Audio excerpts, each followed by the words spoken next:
Hi, I'm Robert Osborne. TCM, you might say, is going to be haunted for the next few hours.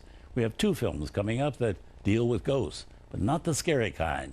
No, these ghosts are romantic and playful, following the theory that just because somebody has shed this mortal coil doesn't mean they're no longer fun to be around. We begin with a very lovely romantic story called The Ghost and Mrs. Muir, released by 20th Century Fox in 1947 and directed by Joseph L. Mankiewicz, just a couple of years before his back-to-back Oscar-winning triumphs, A Letter to Three Wives and All About Eve. In this film, Gene Tierney stars as a British widow on the coast of Cornwall in England who rents a cottage there that's rumored to be haunted by a sea captain, played by Rex Harrison, who is the former owner of the house. Well, the rumor turns out to be true. The captain, rascally and opinionated about everything and possessing a very salty vocabulary, makes every effort he has to scare the new tenant away. But Mrs. Muir doesn't budge, nor does he retreat, not an inch, and soon the two of them develop a very warm friendship, something maybe even more.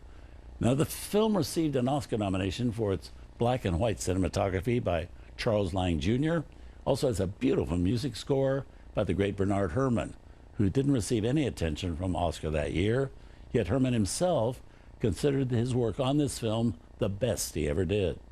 Gene Tierney at this point was considered the #1 dramatic actress at 20th Century Fox Studios, thanks to 3 recent box office hits, Laura, Leave Her to Heaven, and The Razor's Edge.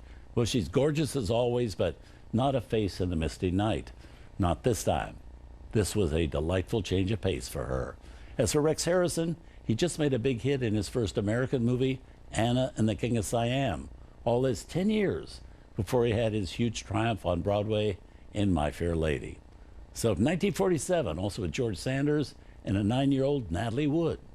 Here's the story of The Ghost and Mrs. Muir.